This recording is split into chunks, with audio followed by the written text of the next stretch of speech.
Kim Kardashian, don't click off, bear with me, failed the California bar exam. Her dreams of being a lawyer are not shattered, though. She has another chance to retake it this February. What's shattered is her belief in psychics. Yes, Kim put her faith in a handful of her family's mediums who told her that she would pass the exam. Kim's family has this long history with psychics. Hollywood clairvoyant Tyler Henry gave readings to the whole Kardashian clan. The general idea of how I do what I do is that I actually work as a clairvoyant, so I see information. As opposed to audibly hearing it, I get visuals. Did you always know that you had, like, a gift? Other mediums have claimed that they received messages from her late father, Robert Kardashian. Now she's telling her sisters and the whole world precisely what they need to hear. The occult is BS. Don't listen to these frauds. Good for you, Kim.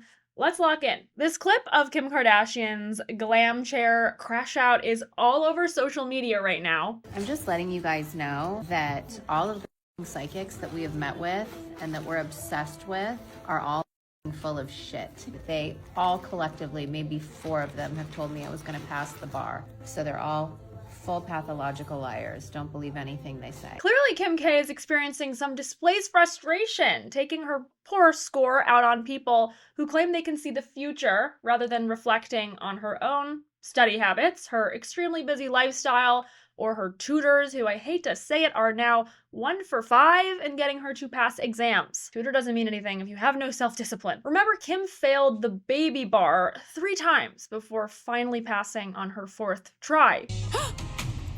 I passed! Wait, is this real? Is this real? Can you see if I passed? Oh my God!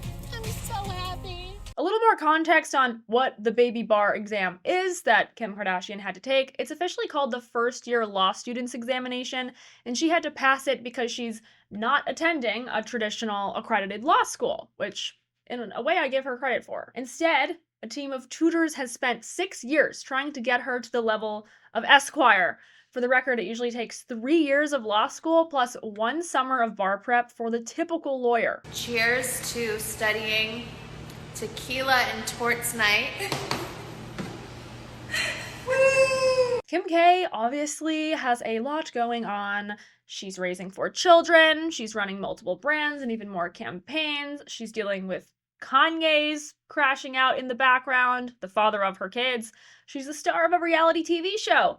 Plus, it's unlikely that Kim K will follow in her father's footsteps and actually practice law. That's another question. But after helping secure clemency for Alice Marie Johnson under the first Trump admin and learning more about the American criminal justice system, Kim decided she wanted to become a lawyer herself. My whole journey with criminal justice reform started about a year ago when I came to see the president after speaking to Ivanka and Jared, who really fought for me to get here. And I pled the case of Alice Johnson, who the president granted clemency to. The fact that Kim reached out to a psychic to determine if she would pass the bar lines up with reasons many young women are flocking to practitioners of dark magic: insecurity, uncertainty, emotional stability. Let's just be real, there's a lot of flirting with the occult or the soft occult in today's culture, including with young women. We're seeing a bit of an epidemic where women with disposable income are purchasing enchanted crystals, hiring witches on Etsy,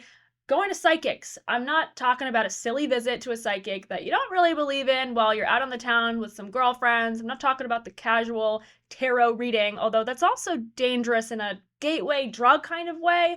I'm talking about women and young girls getting family psychics, institutions really, people they refer to as my psychic. A 2020 Pew Research Center survey said approximately 30% of Americans reported having consulted a psychic at least once. Women continue to dominate the customer base, with the online psychic reading market representing about 70% of clients. What are men doing, you may ask? Probably just pulling themselves up by their bootstraps because they're not going to therapy, which young women give them crap for too. A recent survey by Springtide Research Institute found that Gen Z is also especially embracing alternative spiritual practices, although Gen Z men are increasingly going back to church and back into the pews. Not young women, though. These younger Americans are turning to tarot, fortune telling, and other metaphysical tools for personal insight. 51% of respondents aged 13 to 25 said they use tarot or fortune telling, 27% monthly, 25% weekly, and 17% daily. This Vogue article titled, "Help, I Can't Stop Spending Money on Psychics," sketches out the pipeline for most girls. In the article, Sarah Sturek recounts her multi-year habit of consulting psychics for guidance and emotional insight. She describes sessions with Samantha, a palm reader and tarot card healer, and Diane, an astrologer, who provide surprisingly accurate readings about relationships, career, you name it. Growing up non-religious, ding ding ding, Sarah finds psychics offer a space to explore feelings, release stress, and gain perspective. In the piece, she's reflecting on the cost, around $3,000 over several years, but justifies it through its emotional value. She says it's like therapy. Sarah said some of her best stories begin with, "You won't believe what my psychic told me." The stigma around psychic readings and the occult is disappearing, and that's bad. Frankly, we need to restigmatize it because dark magic is dangerous. It's borderline satanic. TikTok is directly contributing to young women's conception that channeling spiritual entities is normal, even a sort of status symbol if you check the price tag.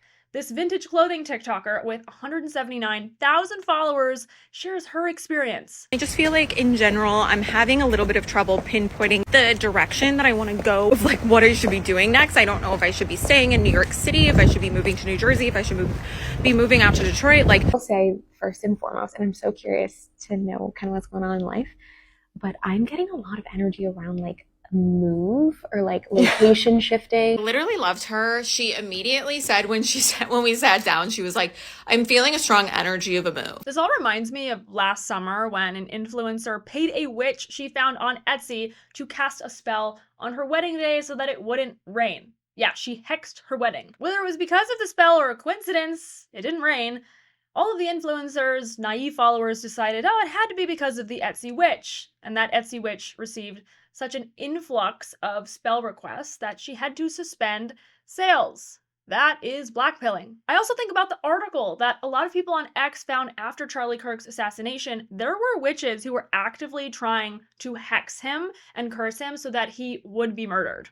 And here we are. Ladies, spirituality cannot be curated like a social media feed. We need to put our faith in God, not mediums or witches or crystals. Instead of going for counterfeit religion, why not just go for the real thing? In other words, it's okay to be uncertain about what the next 5 years or even 5 minutes or your life will hold. This is part of the human experience. And the fact that so many young women are chasing these kinds of fake faiths, like psychics and fortune tellers, reveals that a lot of young people just don't want to feel emotions. We think of emotions as being violence on ourselves, and to avoid the discomfort and the uncertainty, because we're so risk averse, we need to consult with some higher power. Good news. God is there for that. Consulting psychics or performing dark magic involves attempting to manipulate unseen forces or future outcomes instead of taking responsibility for one's own actions. And yes, you can appeal to heaven, send a prayer up to heaven, but let's just say that the dark magic is a lot more insidious, more so than Christianity, which again is just a petition to the above to guide you through your life. This is externalizing responsibility onto supernatural forces that, again, probably are demonic. There is good versus evil, you guys. So, message to young women here, instead of putting your eggs in the basket of a medium, cultivate discernment, ethical reasoning, and trust in God's providence, the one creator over all of humanity and all of Earth. Unfortunately, embracing uncertainty and submitting our life and will to a higher power is not very attractive to the average TikTok scroller. Like I said, Gen Z is very apprehensive about everything. We don't like the unknown. We have no tolerance for the unknown. That being said, I think we owe Kim Kardashian a debt of gratitude here because she had to learn the hard way that these so-called psychics are either deeply confused, all about the grift and the cash cow, no doubt it's a very lucrative industry, or they're actually summoning dark spirits, or all of the above. Kim's platform is also enormous, whether she realizes it or not. She's undoing the harm that many influencers have been causing. And I do hope that she passes the bar early next year, thanks to her years of hard work and dedication and maybe a little help from who's actually above. To entice young women to organize religion, which, like I said, young men are already flocking to, that's going to be a challenge. And that's fodder for a whole nother video. But what do you think? Is it possible to win these girls back to God? Or is it human nature that young women are going to experiment with the occult? Should we intervene, or should we simply let this play out and let them figure it out themselves? Maybe it's just a fad, like getting your ears pierced or dyeing your hair. Leave your thoughts in the comments below. And please give us a like, subscribe, and click that notification bell so that you never miss out on any future videos.